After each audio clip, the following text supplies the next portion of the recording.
Israélienne sur Damas, c'est le ministre du Budget qui répondra à votre question en l'absence du ministre des Affaires étrangères.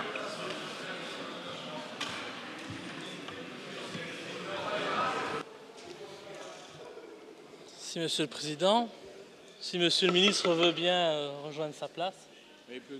Monsieur le ministre, Monsieur Louis souhaiterait que vous asseyez au premier rang. C'est la place du gouvernement, je crois. Monsieur le ministre, ces derniers jours, Israël a décidé de violer la souveraineté nationale du Liban en intensifiant les survols de ce pays par son armée de l'air. Mais bien entendu, le gouvernement israélien, qui se croit tout permis, ne s'est pas arrêté en si bon chemin et a été donc frappé la Syrie et Damas à plusieurs reprises. Israël a ainsi démontré clairement aux yeux de tous les enjeux du conflit syrien.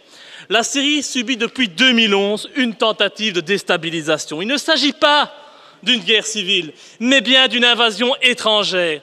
Et les djihadistes qui quittent notre pays pour mener la guerre soi-disant sainte en Syrie sont une preuve supplémentaire. Et le but, c'est de détruire la Syrie telle que nous la connaissons aujourd'hui, pour diviser le pays, affaiblir l'Iran et permettre au projet du Grand Israël de voir le jour. Dois-je vous rappeler que ce projet prévoit d'étendre Israël du Nil jusqu'à l'Euphrate, recouvrant ainsi la Palestine historique, le Liban, la Syrie, comme par hasard, la Jordanie, une partie de l'Irak et une partie de l'Égypte. L'Égypte, bien ça alors, comme c'est bizarre, quand on connaît ce projet sioniste, on voit sous un autre œil les révolutions de ces dernières années dans les pays arabes.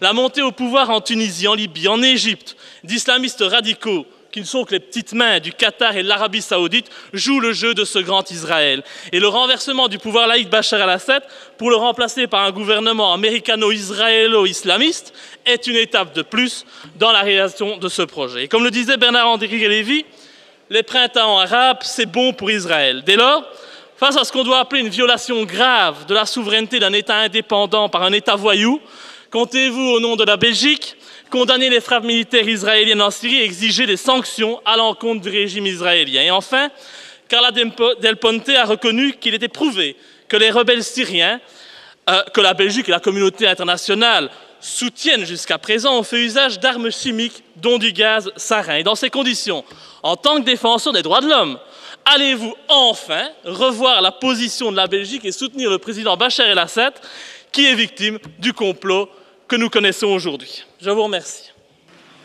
Monsieur le ministre du Budget, Affaires étrangères, foot.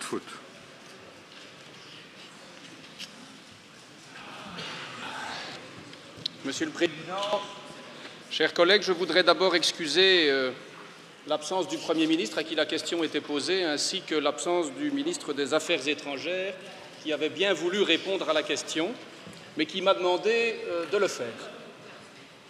Monsieur Louis, s'agissant des frappes israéliennes auxquelles vous faites référence, je voudrais d'abord préciser que les autorités israéliennes n'ont pas officiellement reconnu avoir mené de telles opérations, même si tout semble indiquer que cela a bien été le cas. Ces développements montrent une nouvelle fois combien la paix dans la région repose sur un équilibre stratégique précaire. Israël et l'Iran sont actuellement engagés dans une course à l'armement et à la technologie extrêmement dangereuse, avec comme objectif pour Israël le maintien de sa capacité à sanctuariser son territoire comme contre toute menace d'armes à destruction massive ou de missiles, alors que l'Iran veut au contraire mettre fin à l'invulnérabilité israélienne. Cette lutte se traduit dans la guerre civile syrienne, d'un côté par le soutien militaire de l'Iran au régime de Bachar el-Assad et au Hezbollah, tandis que les Israéliens surveillent de près les stocks d'armes chimiques en Syrie et ont clairement mis en avant des lignes rouges concernant l'acquisition par le Hezbollah de certains types d'armements susceptibles de modifier l'équilibre régional. Cette situation menaçante n'est pas susceptible de changer tant que les causes profondes des conflits régionaux n'auront pas été résolues de manière durable.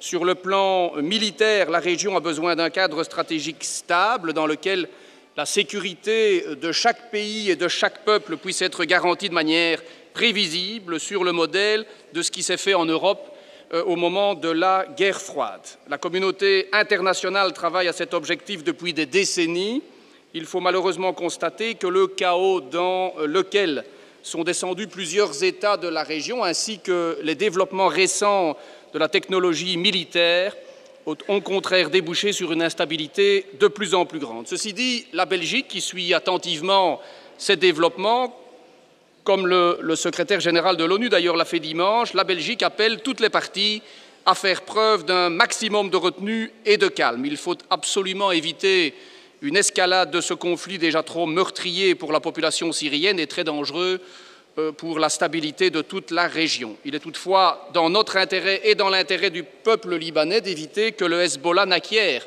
un arsenal qui pourrait entraîner le Liban dans une guerre contre Israël. Outre les risques pour la population israélienne, on peut évidemment être certain qu'une telle guerre entraînerait des conséquences humanitaires catastrophiques pour le Liban et provoquerait des conséquences régionales incalculables. Une de nos premières priorités doit être de mettre fin à la guerre en Syrie. Une solution durable à la crise syrienne ne pourra être que politique. C'est pourquoi je me félicite que les Russes et les Américains se soient mis d'accord hier à Moscou pour inciter le régime syrien et l'opposition à trouver une solution politique au conflit et pour encourager l'organisation au plus vite, et si possible d'ici la fin mai, d'une conférence internationale sur la Syrie. La Belgique espère que les partis saisiront cette opportunité et qu'un processus crédible pourra ainsi démarrer pour trouver une solution durable à cette crise qui n'a que trop duré.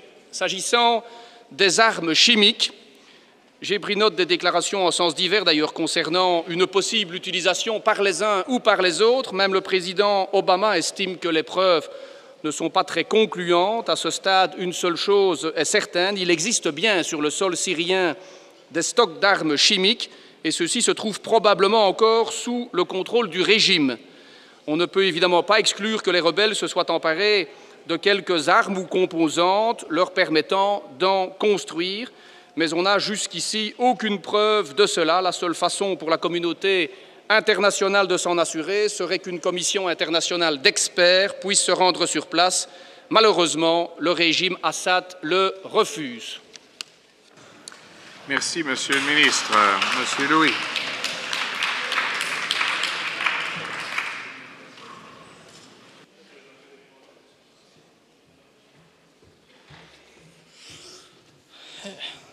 Merci, Monsieur le ministre. Je tiens quand même à rappeler qu'Israël a déjà acquis son armement depuis bien longtemps, dont la bombe atomique, et que jusqu'à présent, l'Iran est le seul gage de paix dans cette région du monde. Et donc, je n'accepte pas l'argument selon lequel Israël pourrait, afin de garantir sa sécurité, mener des frappes préventives sur le territoire d'États indépendants. C'est une dérive et une violation totale du droit international. Et c'est également un très mauvais signal que l'on donne à la population. Imaginez ce qui se passerait si, un jour, jaloux de mon voisin, je décidais d'entrer chez lui et de le tuer sous prétexte que j'estime, sans la moindre preuve et sans éléments probants, que mon voisin constitue une menace pour moi. J'irai directement devant la cour d'assises et en prison. Et si vous vous appelez Israël et que vous commettez le même crime, mais à plus grande échelle, je ne vous rappelle pas le nombre de morts syriens suite à ces frappes israéliennes, eh bien vous vous en sortez avec les félicitations des États-Unis, de la communauté internationale et le silence coupable de la Belgique. C'est illogique et criminel. Et après cela, on osera encore venir dire que le projet sioniste n'est qu'une élucubration de complotistes décérébrés. Ben voyons.